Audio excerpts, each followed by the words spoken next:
Boom! We are live, apparently. Boards, board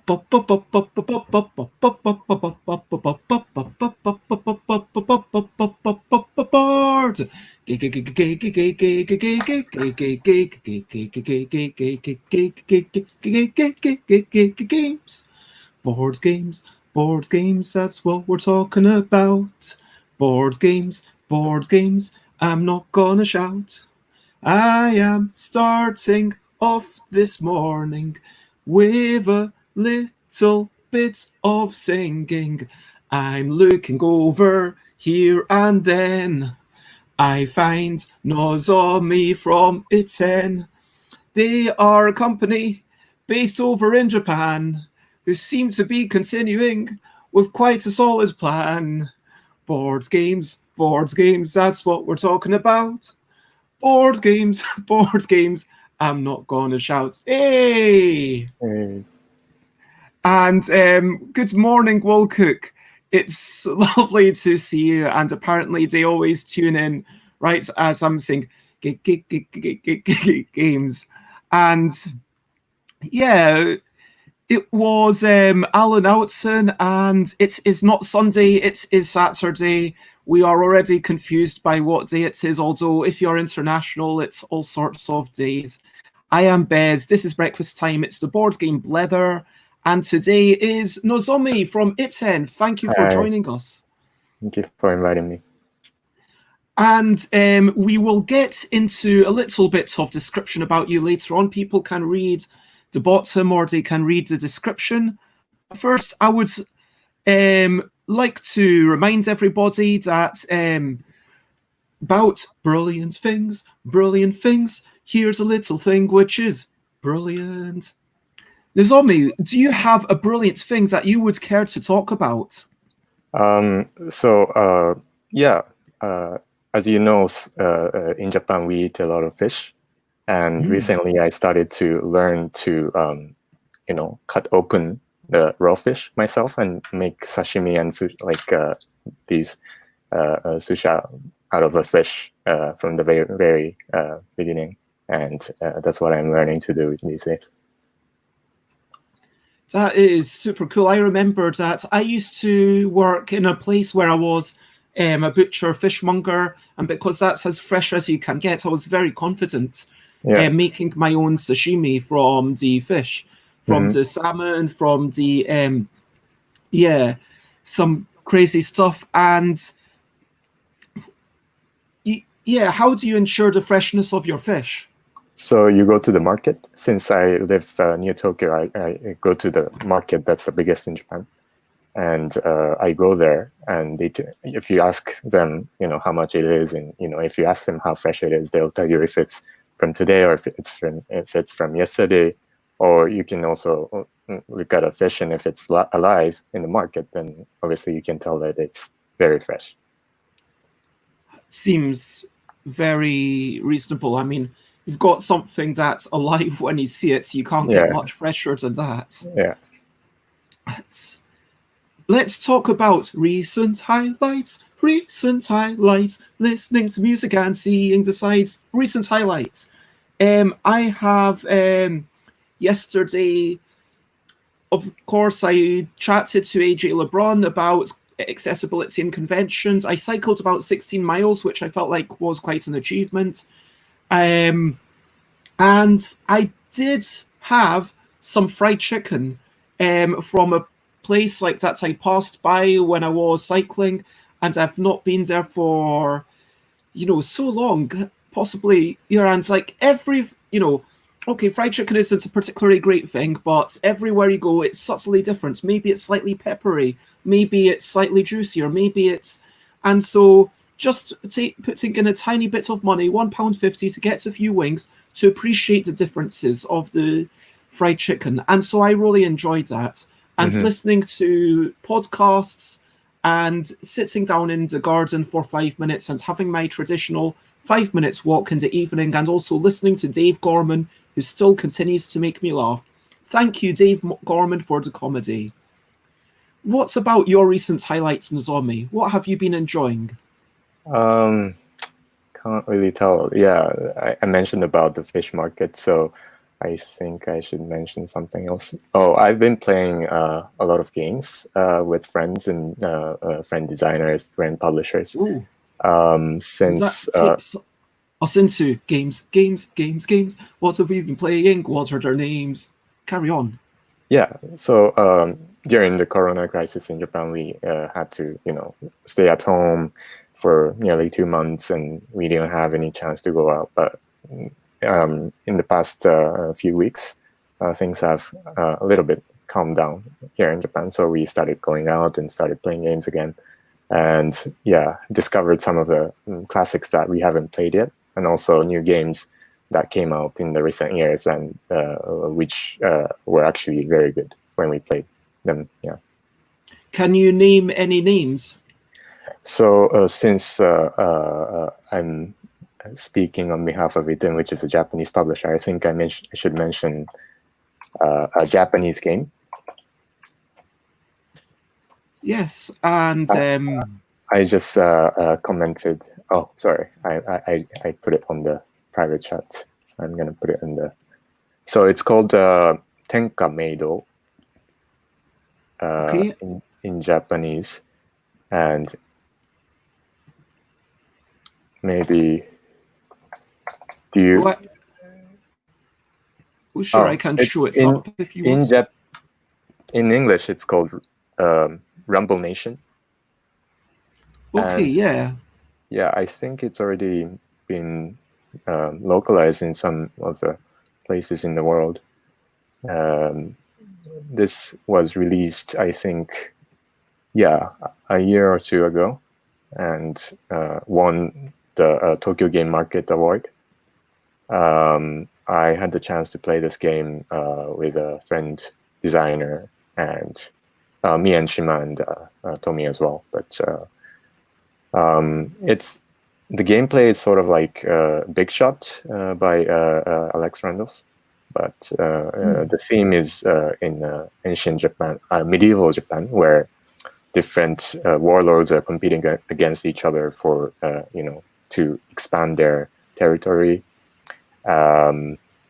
Each turn you'll be rolling dice, and that determines what kind of moves you can take, and depending on the roll of the dice, you'll be placing different markers of your color, and that will determine how much army you have in the territory. And at the end of the game, you'll be calculating who won this majority of this territory, and then if you win this majority, then you get to take the cubes or armies to different, like the neighboring territories, which will then affect the majority of those neighboring areas. So it kind of gives the wave effect on different territories, and it ends up being really interesting because what you see there at the beginning of the game, or at the end of the game, when you haven't yet calculated who won for this territory, and that you can't really tell who will actually win at the end. So I'm not sure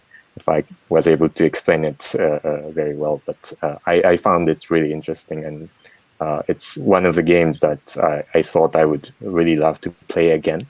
I have played many games recently, but this is the game that I would love to play, repeat it again and again. Yeah, it does look really cool, and there you can see the little dice indicators and what exactly it means you can do. I myself have not actually managed to play any games yesterday. Mm-hmm. I mean, it's just one day. And quickly, morning to Jess. It's lovely to see you virtually. And they're talking about how sashimi is not only popular in Japan, but also in Thailand. Will Cook managed to playtest some games from Iran and England yesterday whilst living in Germany. It's an amazing connected world. And yeah, we've got some questions from the audience that I will get to in a little bit, just after I do the traditional thing, which is the quick, questionable. Oh wait, and Yeah, there we go. Quick, questionable questions. Are you ready for this? Yes. Did you have breakfast today? Yes. Have you had dinner? Not yet. What time is it over there? Matcha tea. Okay. What's the last thing you ate? Fish. Iced coffee or hot tea? Iced coffee. Something you like to eat or drink whilst playing games? Chips. Who's the last person you spoke to in person? A friend, chef, who teaches me how to make sashimi out of a raw fish. Nice. Do you live in Tokyo? Technically not. Just across the river to Tokyo. Okay. What's the name of the place where you live? Chiba. Okay. Books or podcasts? I read Gandhi's autobiography. Okay, so Recent, that yeah. was the last. That's one that you're reading right now. Yeah. What's the last physical game that you played? High Society by Ryan. High Society. Yeah. Oh, was it the new one with the art by Osprey Games? It was actually the classic edition, which I loved very much. Oh, I prefer the Osprey Games one with the Art Deco one. But moving on, this is meant to be quick. What's your favorite color to play? Purple. Cards or cubes? Cubes. Wooden meeple or plastic figurine? Wooden meeples. How do you store your games, horizontally or vertically? Vertically. Do you want to see? Sure. Let's right get. there. Can't quite. Oh wow! sorry. Is that in the little? Oh, Is that the little hanging thing? Wow, that looks quite chaotic. I guess that's down to. Sorry. It's a little Is bit. this all because of how small your apartments are? Yeah, our apartments are quite small in Japan, but mine especially is among the smaller apartments in Tokyo. Yeah. Okay, do you prefer art or rules? Art. Design, development, or translation? Development. Okay. Do you prefer changing words or changing numbers? Changing numbers. Okay. 3 board games that you love? King Domino, Monopoly, and Carcassonne. Oh, sorry, Catan. Catan, okay. So I'm quite curious about this Monopoly because don't get a lot of people working in the hobby games industry who cite that as a game that they love. So you might have. It's the first board game I played, and growing up, it's the game that I've always played. So I cited it as one of my favorites. Do you think you would enjoy it now? I think so. Yeah, I play it occasionally with my family. Cool. What's a shop that you love? A board game shop? Board game shop? I go to Sugorokuya in Tokyo. And also, that one is my favorite. And what days do you play test? Tuesdays and Fridays. And finally, let's close off with what is a typical day for Nozomi? My typical over the day? past month. Yes. I read in the morning. I start slow in the afternoon, take a little nap, and from around 3 p.m. I meet up with Shima and Tommy, the ITTEN team, and then we play test until midnight. Okay, we've got lots of chats. So let's get to a couple of the questions that we've already had. Firstly, Japanese and let me change this. Japanese, East Asian, and British European games. Alan is asking about, you've been to Essence, I think you know the European market better than I know the Japanese market. So Alan is asking, are the same games popular? Do most games get translated both ways? Which I can answer no. And if so, is this done early on or after a game is seen as successful? But I think let's talk a little bit about the differences of what's going on in these two areas. What would you say are the biggest differences? I think the biggest difference would be that in Japan, the majority of the people play only few board games. I think the most notable ones are Werewolf. And, in Japan. Yeah, in Japan. And it's called Nanja Monja in Japanese, but I'm gonna look up for the English word. It's a Russian game. Werewolves of Miller's Hollow? We just called it Werewolf, and I mean, we're very familiar with various styles of werewolf, and I know One Night Werewolf started off in Japan, I believe, and in One Night Werewolf got taken by Bezier Games and became One Night Ultimate Werewolf. If you know One Night Werewolf. Yeah, that too is popular, but I think the majority of the people play the base game, which I'm not sure how it's called in Europe. I just found the name of the game that I referred to earlier. It's called Toddles and Bubbles. Toddles Bubbles in English.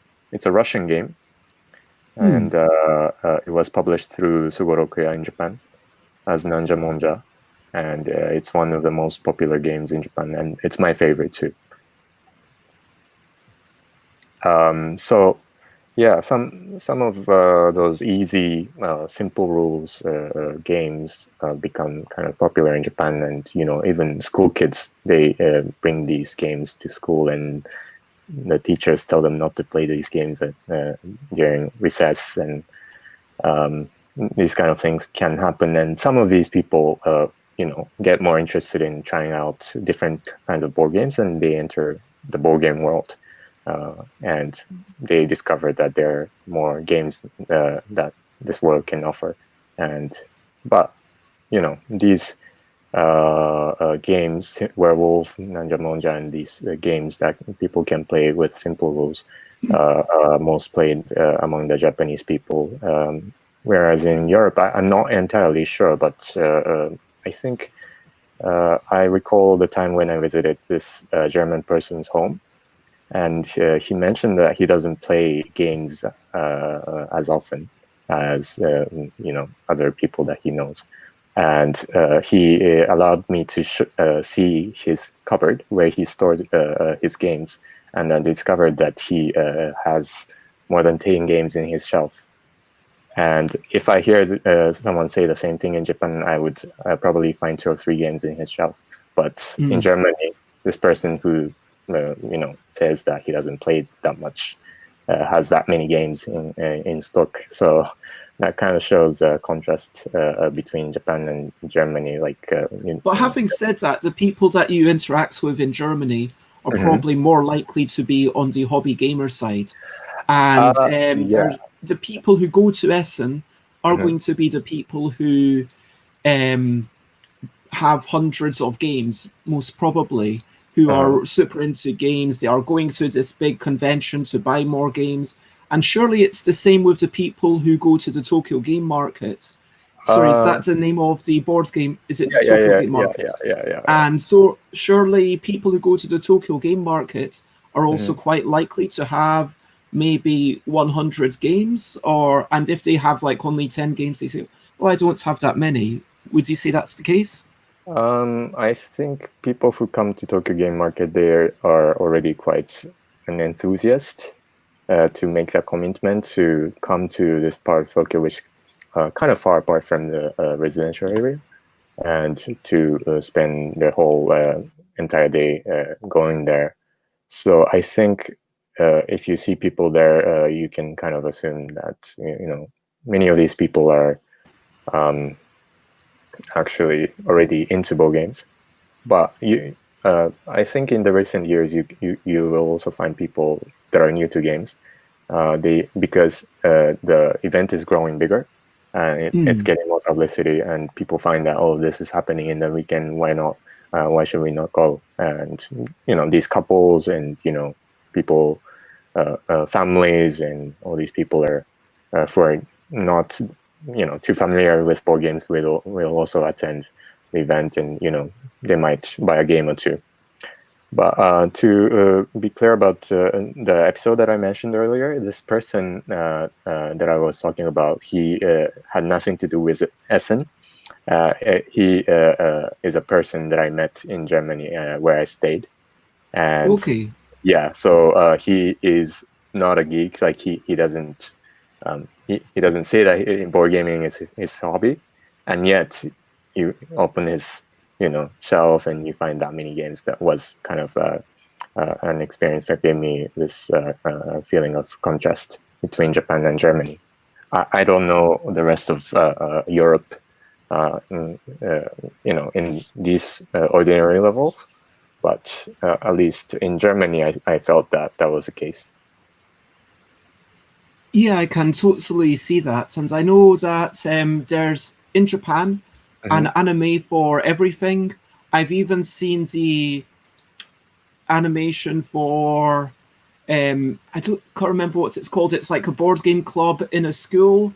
You talking about how the schools are forbidding games made me think of this, where they go to this thing, and every episode they show a brand new game, and I think one of them was by my own publisher, as in the one that published Yogi Shigamik.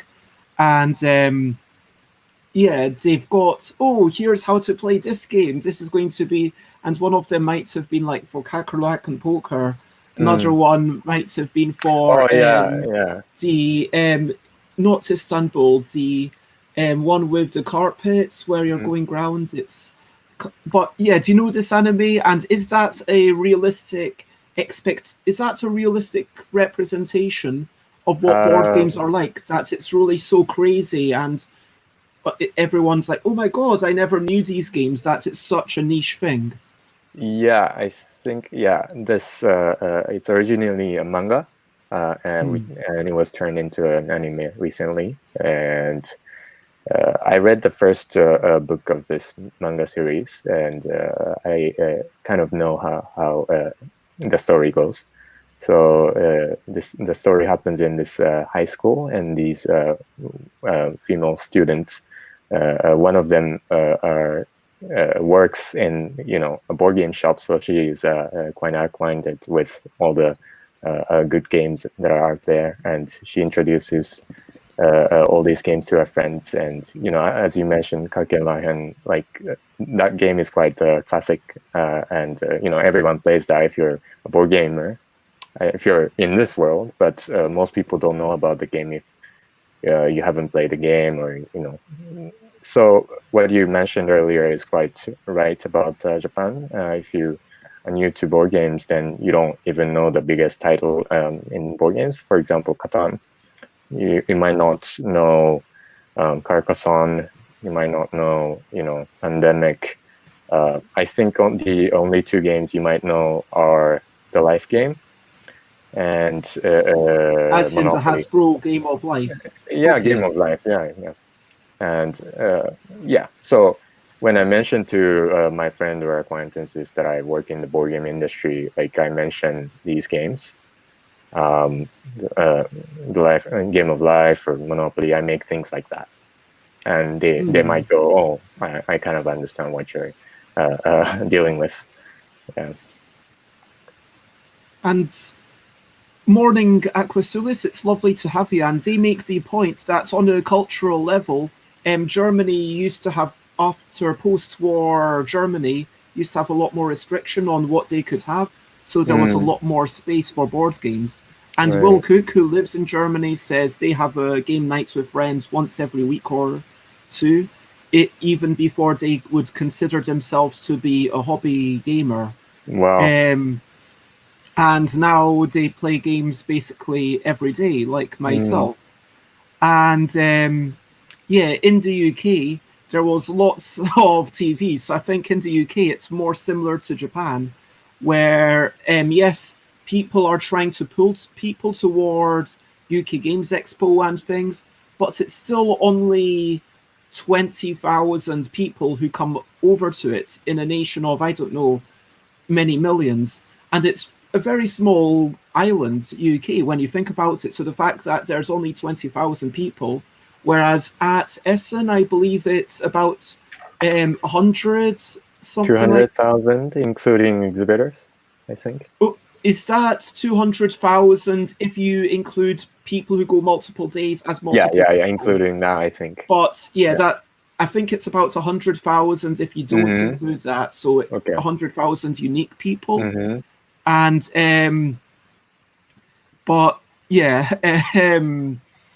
but whatever the case, Germany has managed to become the forerunner of board games, and so I think it's more fair to compare Japan to the UK or the USA.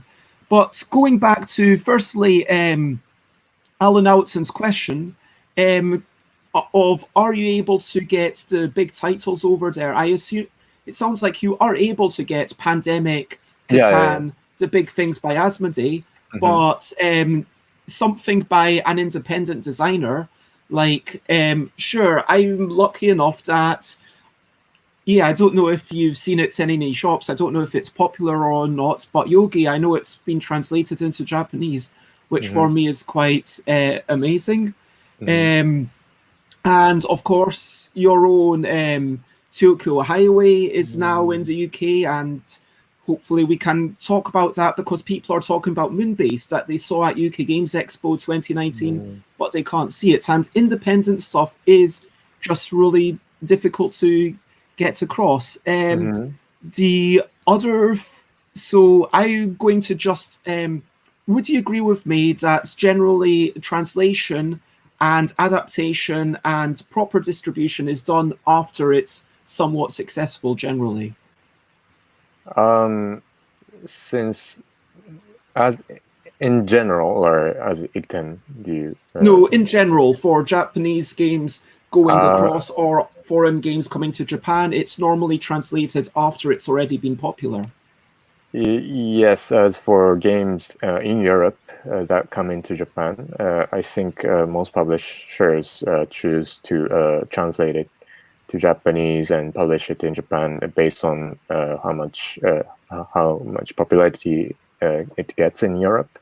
So in the recent years, I think the speed of these localization and publication of foreign titles in Japan has rapidly increased. For example, if you see like Wingspan in like 2019 Essen, then you'll see that in April Tokyo Game Market 2020. So that's like a half-year period time of where that we need to wait for in order to get the localized Japanese version of Wingspan.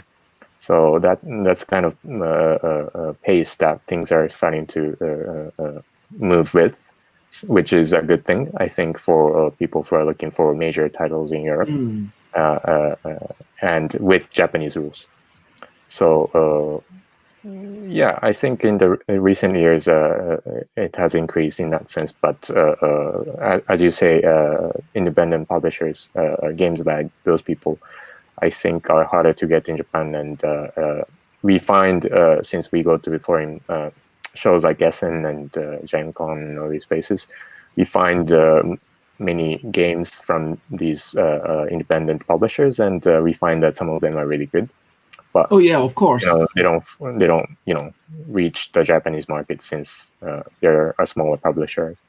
And some of them do actually come to Japan by being picked up by one of the major distributors in Japan. But yeah, as you say, smaller publishers games by smaller publishers are hard to be distributed in a market like Japan.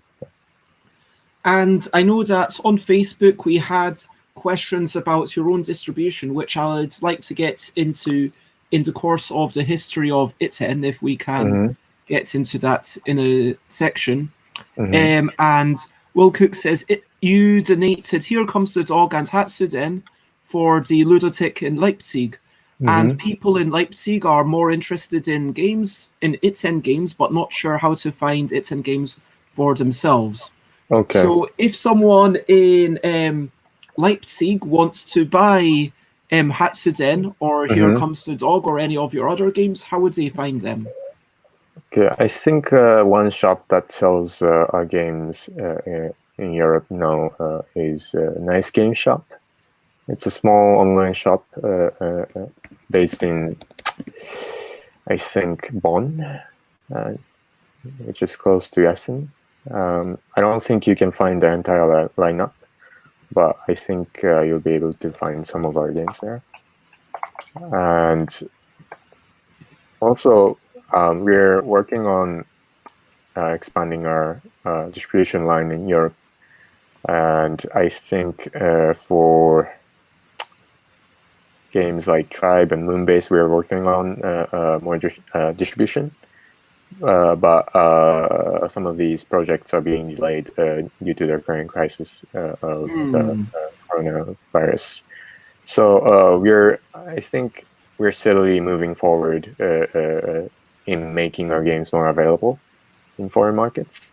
And if you have any questions about how you can get them now, you can always shoot a message to me via Twitter, Facebook, or through ITTEN Games website. But I think maybe the easiest way to reach me is through Twitter at the moment, since the website contact is having a little bit of issue right now with foreign inquiries. So I think, yeah, that's what I can tell at the moment. Yeah. I sent a link to Nice Game Shop, and you can see they've got Ponkotsu Factory, Hatsuden, and Here Comes the Dog, which was mentioned. Tribe, which I actually had a bit of fun with just last Monday. I was playing it on my weekly Let's Play Games That I Pick with Chris and McCall day. I'm tending to play with Chris and McCall about 3 times a week these days. And then I play with people online about 2 days a week, which is quite nice. And so there's potentially 2 days a week that I don't play games, but I might. And Stonehenge and the Sun is just the most ridiculous thing ever. It's totally insane. So let's me jump over to Board Game Geek, which we've established previously. It's not always necessarily 100% correct, but this is a good sort of way to set up. So Ponkotsu Factory, this was an external designer. You've got Naotaka Shima, who made Tokyo Highway, Tribe, Hatsuden, Yetzi in the House, Here Comes the Dog, Stonehenge and the Sun, and on Board Game Geek they're listed as the designer for Nice Egg and Kappa Brothers, but you say that that's not true. For Nice Egg, he did the remaking design, but the original concept was from a different designer in a group called Asmodee. And as for Kappa Bros, it was designed by a women designer called Itsuka-san from the same group. I mean, that seems like a shame then that Itsuka is not listed here. Yes, we should sometimes, we don't look at this that often, but I think we should have a look and, apply for modification of these details. If you apply to modify it, I think that's when it's a brand new game, they sometimes take quite a long time to change it. Sometimes they take weeks, or even if it's something crazy like my game with the 2,000 word name, they took over a month to apply it. But when it's a simple change, I've had changes applied within literally a couple of hours. So it's quite an easy thing to do. especially if you are in the position of being able to say in the comments, I am the publisher, I know that this is the case. But Naotaka is clearly the main designer, but let's go back to the roots of 2014, apparently. Again, if this is correct, but Ponkotsu Factory is a really cool-looking game where you've basically got all these letters, you make 3 4-letter words, then you shuffle it up for someone else to explain. And so I will bring up the overview with Beth Hiley and the designer and her family, and maybe you can talk about it and why you chose to have this, or because you were not part. When did you join ITTEN?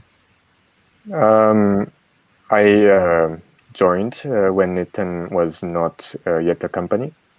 Okay. That was around 2000, the winter of 2016.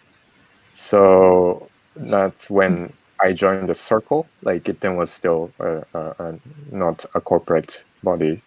And then that was right after the publication of the release of Tokyo Highway in Tokyo Game Market Winter. And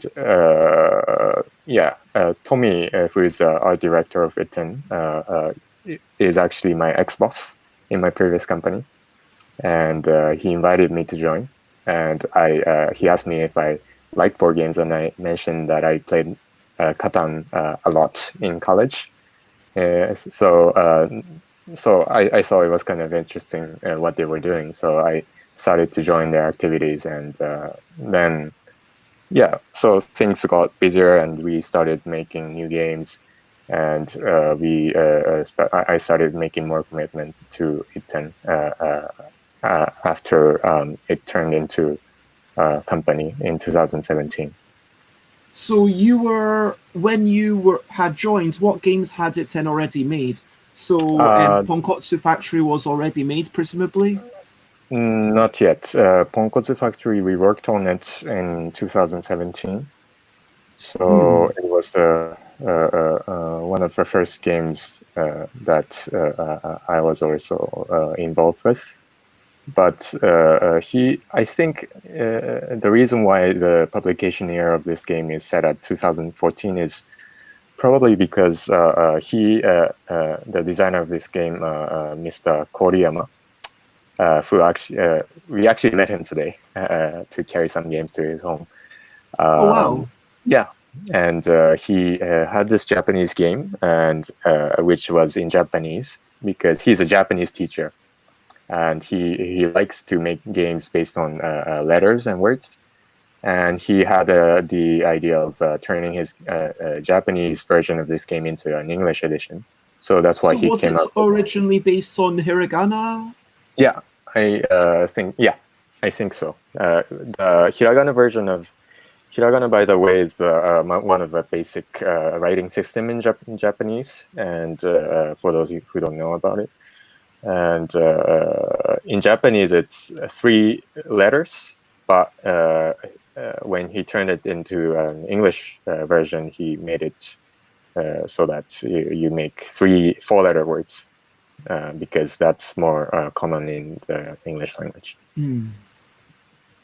And we've had compliments for Tommy, Yoshiaki Tomioka, and Alan Outson says that they look absolutely beautiful. Is all of the artwork done by Tommy? I think so. I mean, yes, all the artworks of ITTEN games are by him. And I don't know, to my knowledge, I don't know any game from us that's not by him. And for me, it was interesting that both Tommy and Shima, as I'm going to join you with using their, I guess, familiar names, if I may be so bold. So neither of them have any credits before ITTEN started.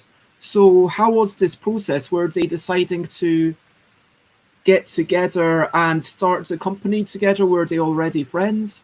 They had been working together for I think more than 10 years by the time they started making games, and me and Tommy had been working together for about a year by the time he invited me to join ITTEN. So we all knew each other before making games with ITTEN.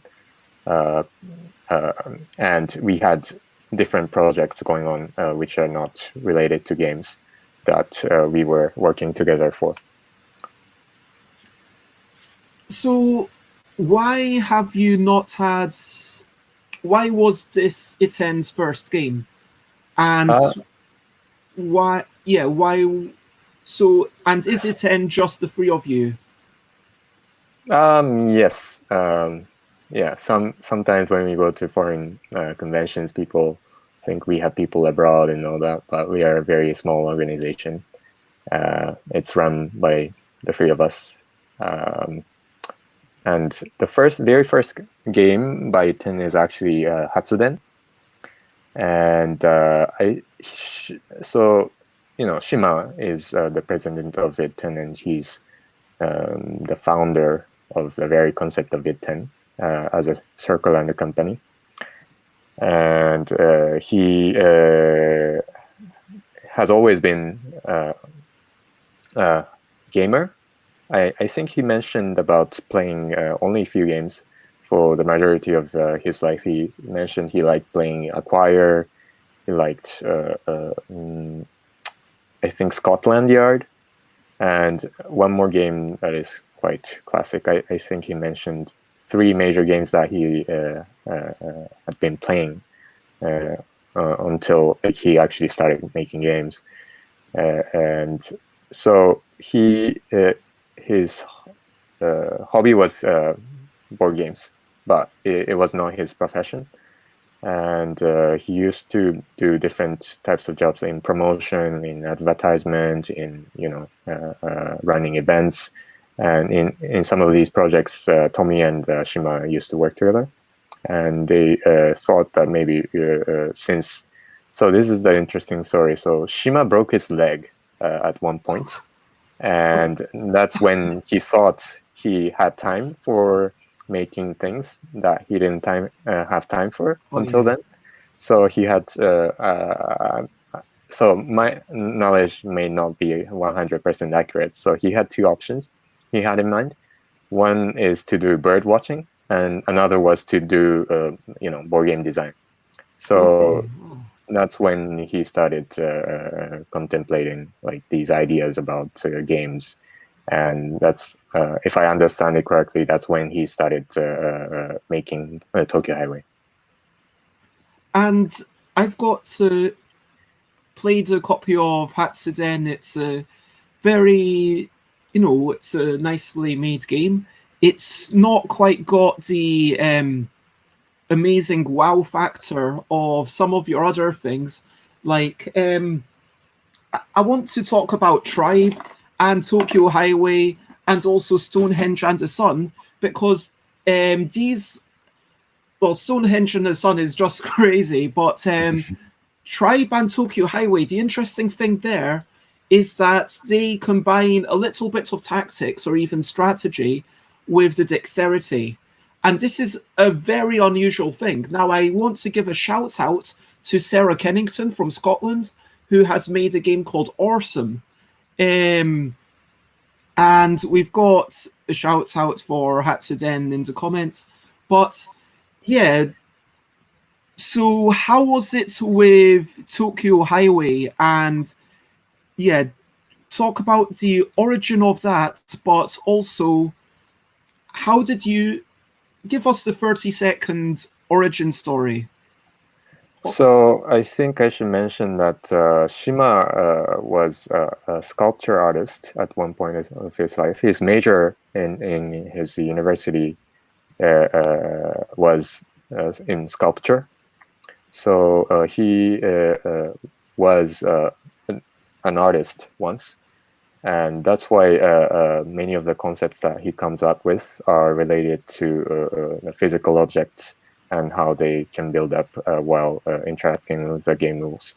And so that's, I think, the very source of why ITTEN games are so physical, and they're so, three-dimensional, and they have something to do with the spatial placing or, interaction of objects. And yeah, as for Tokyo Highway, I think that Shima was personally interested in the shape and how the origination of how the Tokyo expressway came to be. So if you live in Tokyo and if you have a car, you would often drive on this highway, but it's very highly intertwined, complex structure.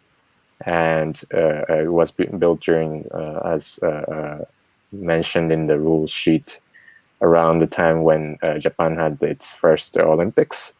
And it was around the time when Japan was rapidly growing as a country economically. So they were building this highway structure quite rapidly. Wherever they can find land, like resource, they would build it there. So it's like running through buildings, running through like under each other, over each other. So I think as a person who has a background in sculpture, he found it very interesting and thought it's a good theme to be made into a game. Yeah, and I didn't realize that Shima was a sculptural artist. That makes a lot of sense. I can really see that intuition with physicality and how things combine. I think that, yeah. So can you talk about how Tokyo Highway then became a big worldwide phenomenon and the acquisition of Tokyo Highway by the Asmodee group? So from the first year of our founding as a company, we set one goal for ourselves, and that was to go to Essen with the games that we published. And so one main role I had during that time, and it still might be, was that how I can take this entire team to Essen along with the games of Tokyo Highway, Hatsuden, and Tribe that we had so far. And so that was one thing that we really wanted to accomplish in the first year of us as a company, and we somehow managed to do it. Although we had some difficulties, we made it there, and people actually, we felt that people were very interested in our games, especially Tokyo Highway. And at the same time, we had, we were approached by different publishers who were interested in publishing Tokyo Highway in their own respective territory or region or country. And yeah, that's how we started to discuss foreign publication with different publishers. And did you have many different international meetings that first time that you went to Essen? It was very, very busy, and we were not very used to foreign conventions at that time. So I think we had some. I don't exactly recall how many, but I think we did. I think had quite a few meetings there. And of course, the meeting with the Asmodee group managed to pay off. I understand that parts of that are going to be confidential, but in as much detail as you're willing to share, firstly, do you have any tips for other small publishers who are wanting to reach an international market? Not entirely sure, but the reason, the biggest reason why we were able to, go abroad and things was, I think, that the game was, very original, very enjoyable, and it kind of transcends the international borders. And then set a goal, just try to go abroad. You go there physically and meet people, and you feel how it's enjoyed, even though you're in a different country. You're meeting different nationals, and Shima says this often, but you feel the presence of the board game nation. Similar way you call perhaps the football nation. Like board game unites people all across the world, regardless of their ethnicity, their nationality, their language. If you have a really interesting game with you, just go out there and play with people, and that's maybe one thing that you can kind of experiment with yourself, or whatever you're trying to do. I think I don't think that we are the ones to give this kind of tips, because we are not the biggest publisher out there, but sure. as an independent publisher, I think that's what we've been enjoying doing as a small independent publisher, to go out as a small team. And you managed to get a lot of other games published, going back to this list. So Tokyo Highway, it seems, was actually or you said Hatsuden was the first game, but Tokyo Highway is also listed as 2016. It seems like all these dates, maybe you should go in and fix them. Yes, I'm not sure like how you would date these games publication Normally date. on BGG, it's meant to be the publication date, so like the date that it's mass produced, when it's actually in shops for the first time. Okay. That's normally what's done. Okay. I'm not entirely sure about these first two games, when they were exactly produced, because I was not yet with the team at that point. But if these dates don't seem correct to you, I think I should look closer into that and see if we can fix it, if there is any. But you've got 2018, which I think might have been when I actually met you all at Essen 2018. And Yeti in the House, it's a really cool idea. We've got Here Comes the Dog, which is nice, but it goes, for me, it's, you've got a lot of stuff which is Here Comes the Dog, it's putting things in a circle, it's somewhat a tactical game. Stonehenge and the Sun, you're literally swinging a giant pendulum through, and I've not actually played your ones from 2019, I don't think. But why have any of these other subsequent games managed to reach an international market yet? Why haven't they reached the international markets yet? That's kind of what I'm asking. Okay, so as I mentioned earlier, some of these games were planned to be published this year in a bigger part of the world, and some of these have been postponed. Some of these will still go as planned. So we do run these projects step by step, but sometimes it's harder for a company to distribute products in foreign locations, and if you're doing it by yourself, you want to be careful if you're compliant with everything you need in order to sell in order to get the proper CE marks and all the legal stuff. Yep. Yeah.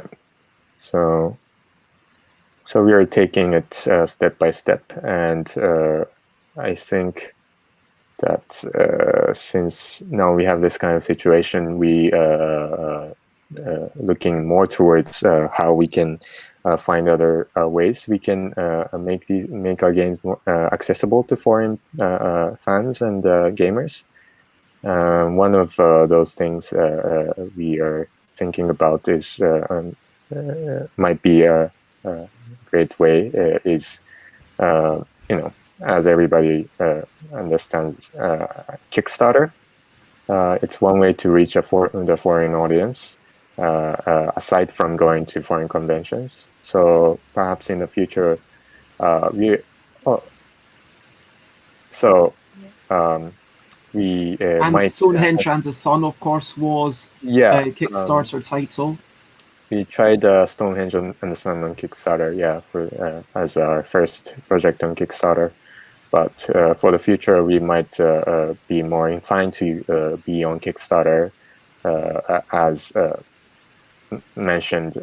Foreign conventions are being cancelled, and I think a good way to reach the foreign audience online is Kickstarter. And we are actually planning on releasing the game this year. And I cannot talk about the details yet, but we might actually do a project on Kickstarter this year. This is not official, so please just keep it to yourself. So, but yeah, it's a little sneak peek into what we are planning to do this year. Yeah, keep it to myself and anybody who watches this stream. But yeah, I think that one of the things about Stonehenge is that it's a crazy awesome performance piece. Like, you've got this big pendulum that's swinging, and you need to arrange your things to make sure that it doesn't go through. But then the central point of, okay, to get the full experience, either you have to erect this giant scaffolding for the pendulum, or you drill a hole into the wall. It's a bit of a slight accessibility issue, let's call it. Yeah, that was the very reason why we chose the Kickstarter platform. We thought that we would be able to ask people if this is worth publishing. We knew that it was very eccentric in how it is set up. So until then, we didn't have any plans for doing a Kickstarter, but we thought that was very fit for a platform like Kickstarter. Yeah, it's a solid game. We've got a couple of questions. I see that we're coming up to the end of the hour. Hopefully, maybe you'll be able to stick around for maybe 10 or 15 minutes longer. Yeah, sure. I'm good, I think. Yeah, I'm okay with as many questions I can answer. We've got, firstly, Will Cook says, ITTEN may be small, but it has name recognition, just to give that props to you. Mm-hmm. Secondly, Alan Outson says, are all the ITTEN games manufactured in Japan? It's not everything is made in Japan, but I can't tell in detail where they are made and all that. Yeah, but you can look at the games on the back, and you can see where it's coming from. I guess if you can read Japanese yeah, are most of the games made in the same country? Am I? Yeah, I think so, but not entirely. Yeah. So it is made in China, and this is kind of, presumably it's just same reason that US people manufacture in China and some even UK people manufacture in China, it comes down to costs, presumably. And do you have any aspirations for, do you think Japan has any manufacturing aspirations, or do you think China will continue to be the place to get things manufactured? Yeah, I think in terms of the cost, I think it's something that everyone's concerned about. In order to get the games out in the market in a price that's accessible, you always have to keep that in mind. And especially in the global markets, that aspect is bigger because you have to, not just manufacture them, but you have to ship them, you have to pay for the tax and all that. So yeah, that's definitely one thing that you would be concerned about, even if you're a small publisher. Of course, for sure. Yeah, I mean, especially if you're a small publisher, you need to be able to make it economical for yourself and do what you can. Do you have any plans to get board games to be more popular in your country? I think the company or publisher group that's leading this kind of movement is Sugorokia. They have published multiple books that introduce mothers about games that they can play with their children. Oh, cool. So, if they've played this game, perhaps you can play this game next. And you have this kind of like introduction into different types of games with different types of levels of games that you have played so far. And so some also 10 days games, they also publish books that introduce games that have been published in the past, and you can kind of skim through the book to understand the history of board gaming and what games are out there. So there are certainly people who make educational efforts in letting the public know and about the games, and also to how to enjoy games in a most suitable way for their level. Alan Outson asks, the 10 days games, do you know how to spell their name in English? It's TENDAYS games, and it's the publisher that localizes many major games from Europe, as well as publish and sell games in Japan from publishers from Japan, even from smaller publishers. Yeah. Aquasulus was asking if there's a lot of scope to license games for the Japanese market. And looking at what 10 Days Games has done, but presumably are there other people who are also licensing foreign games into Japan? Yeah, as I mentioned earlier, Sugoroka is one of them. And to name the major ones, there's Arclight, there's Hobby Japan. And yeah, those are the bigger companies in the Japanese board game industry that localizes the major titles from Europe. And definitely, there's a bigger gaming population now compared to a few years ago. And I think, there's a lot of opportunity here in Japan as well. We've got a question of whether you're helping to do any new original designs in the future. Yeah, the way the ITTEN works in terms of game design is that obviously Shima is the game designer.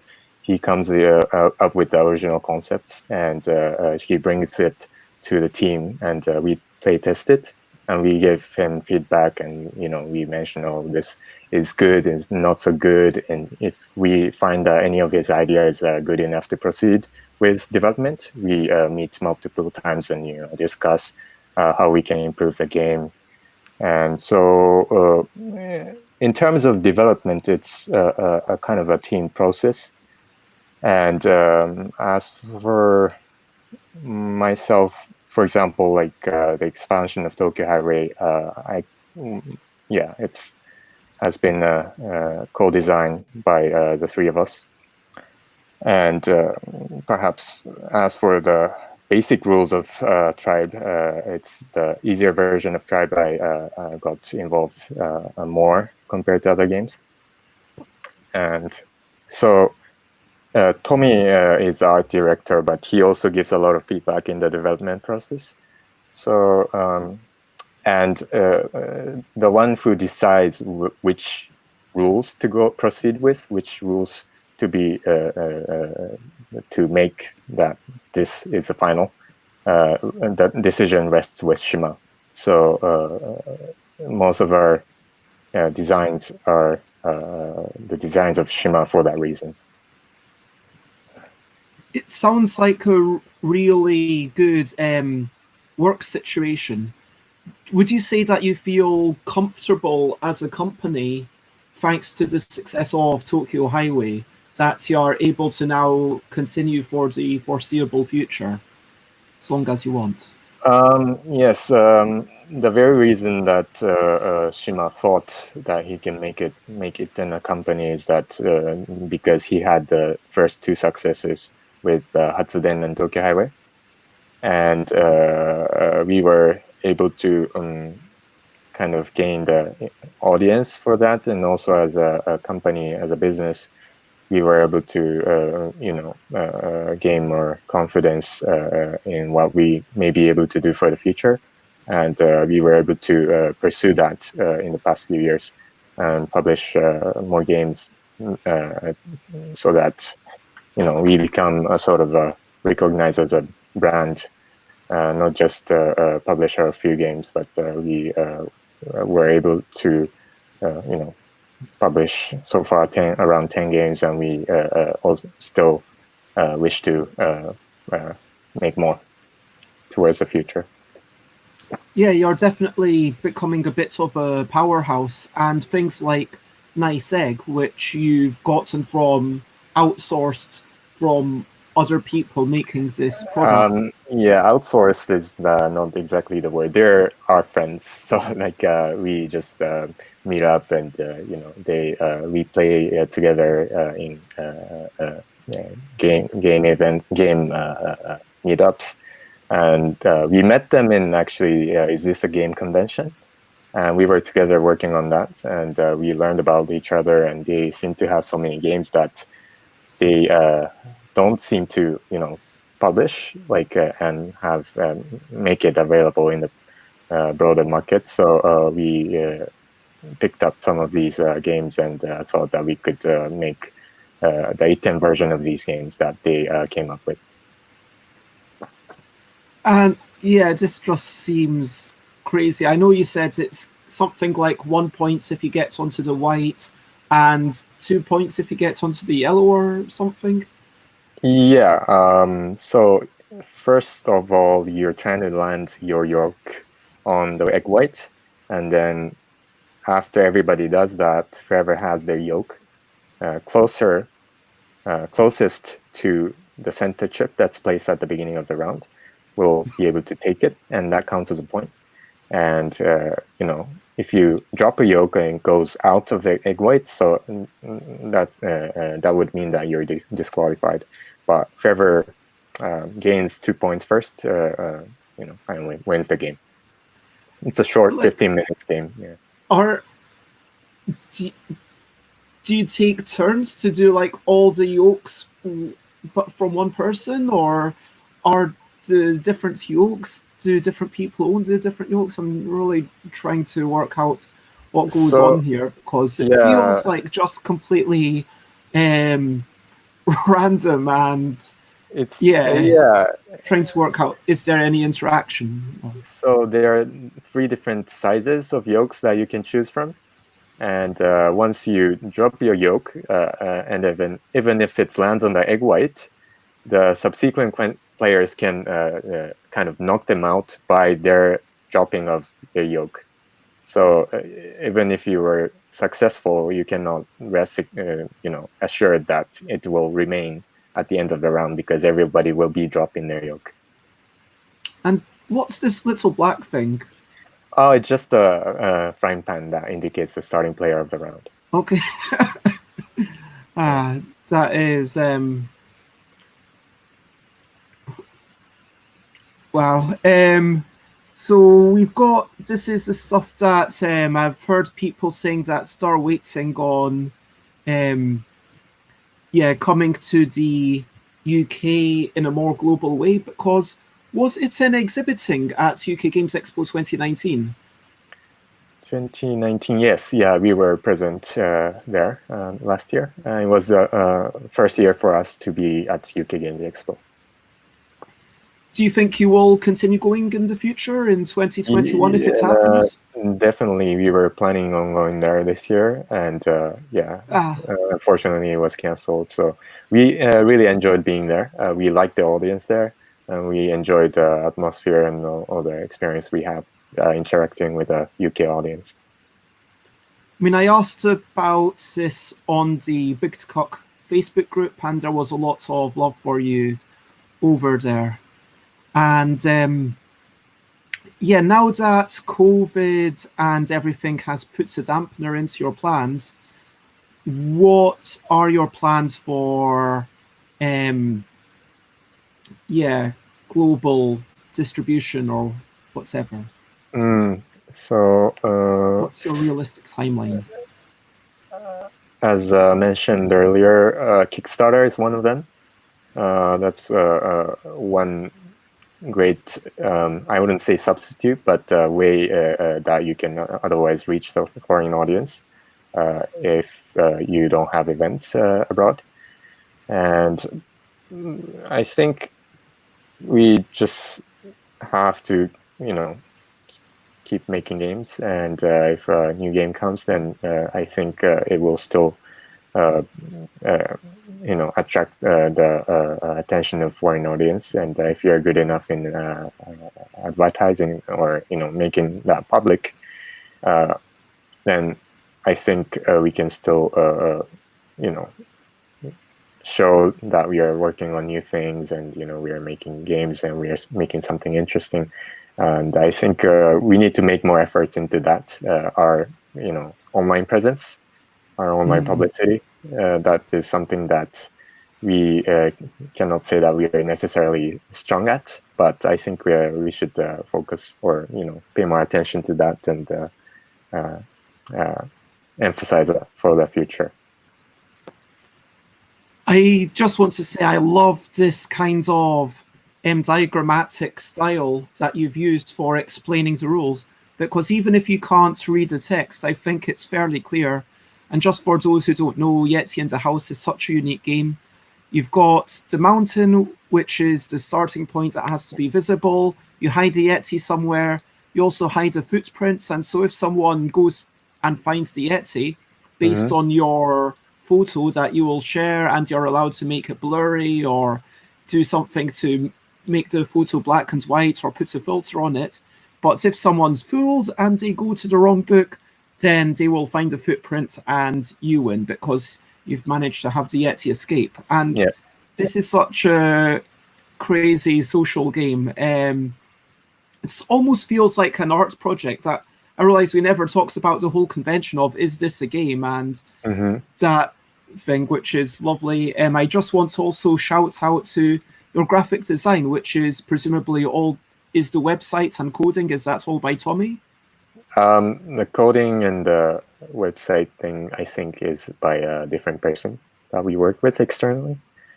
But all the designs, as I mentioned earlier, are by Tommy. And I'm aware that I've kept you for quite a while, so I'm going to, Will Cook just says that the Yeti looks sad and they want to adopt him. I just want to say thank you so much for joining in. It was really lovely to see you. And I hope that we will be able to have more conversations at some points in the future. And I wish you all the best as we come out of this Thank you. difficult time. To finish off, I like to quickly ask, and everyone in the comments is welcome to join in, what daily hopes or ambitions do you have? And what are you looking forward to? For myself, other than I feel like I am going to go to the Lidl about 9 o'clock when it gets really quiet and buy a few things. Other than that, I've left myself today the ability to do pretty much whatever I want. But then I say that, and then I'm like, oh, there's stuff to do for UK Games Expo, and there's stuff to do for that, and I should do that. But I'll do a little bit. I am going to make sure to make some time to either do some solo gaming or do bits of reading and just have the freedom to sit down and do whatever I want. Sometimes it's nice to book a bit of time off for yourself. How about yourself? Since COVID-19, I think it kind of made our eyes open to how busy our lives had been before that. And I personally enjoy spending life more slowly and steadily, and have time to spend with friends and family. And what I like about board gaming is that it connects people.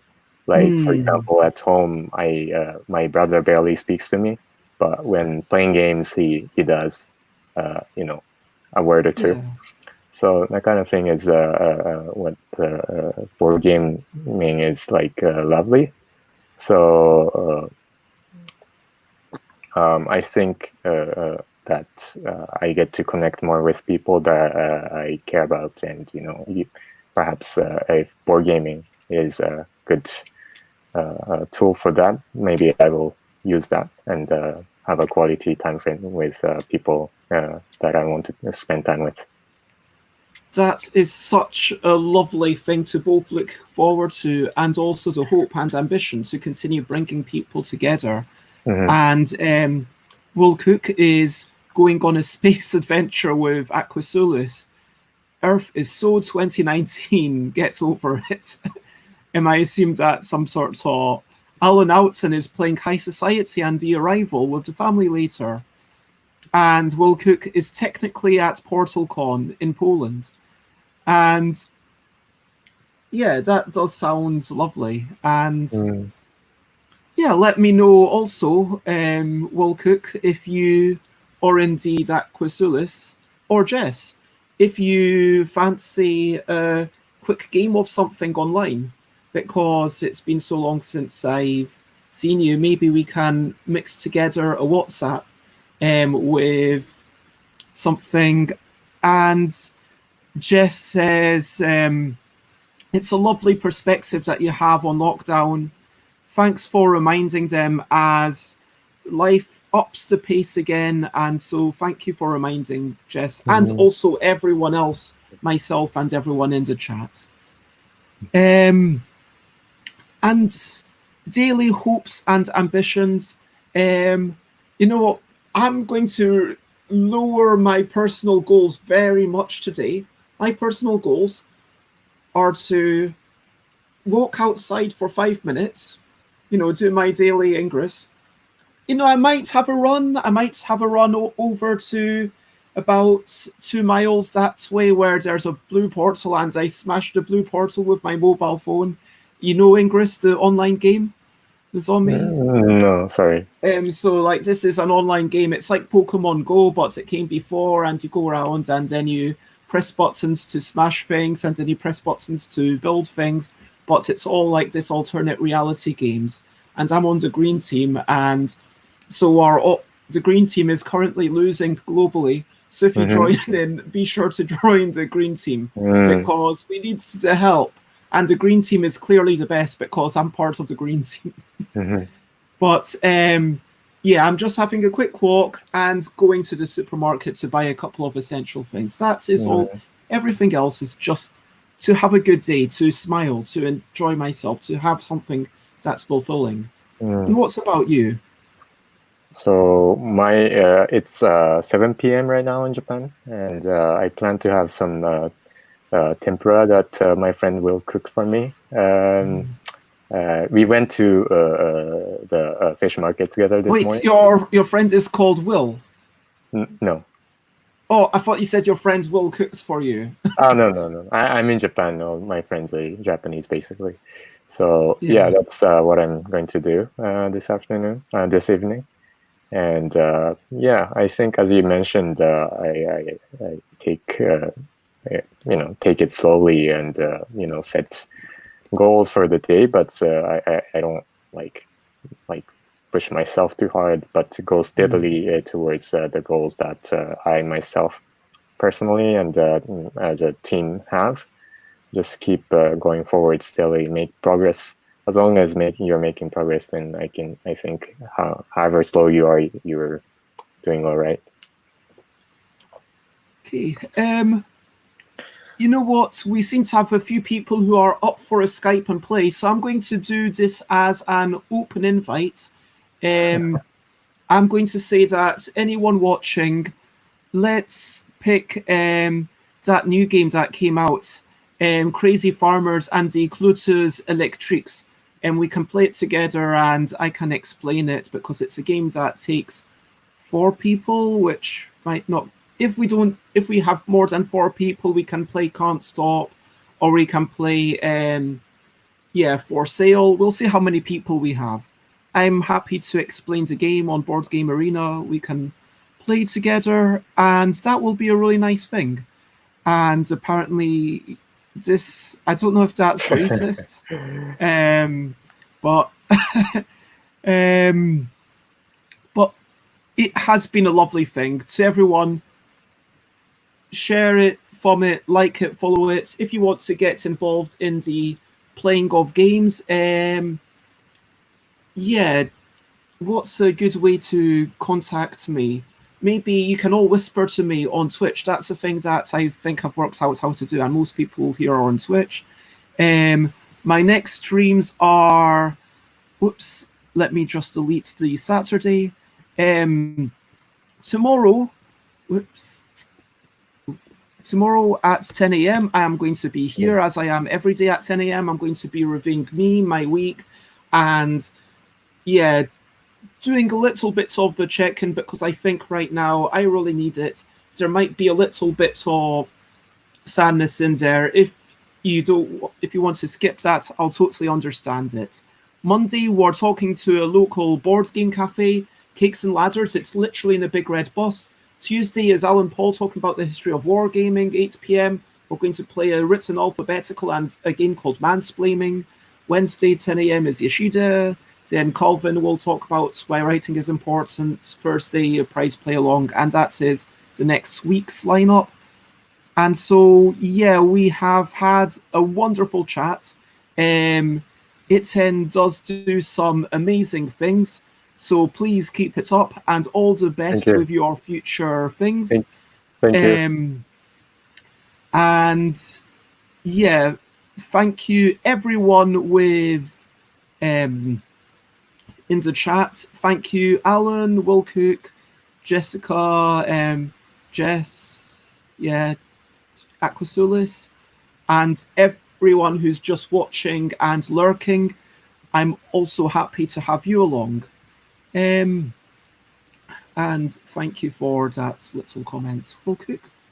And most importantly, thank you, Nozomi, for taking this time out of your day to connect with me at the end. I really appreciate it. My pleasure. It's my pleasure meeting you and speaking to you and the audience. Thank you so much. And thank you to you guys too. Been really nice, and it would be lovely if you were willing to have you on again in a few weeks to kind of talk about things are moving along, and maybe when you can talk about your new game, and also a little bit more about the unique ways that you work together, the three of you, and your development process. So I think that's something I'd like to do a little bit more of, peering behind the scenes and how everything's going on. If you want to check me out, I have all those links at the bottom. Stuff by Bez on Twitter, Instagram, blah, blah, blah, blah. Except for Facebook, but you can still search for Stuff by Bez and you will find me.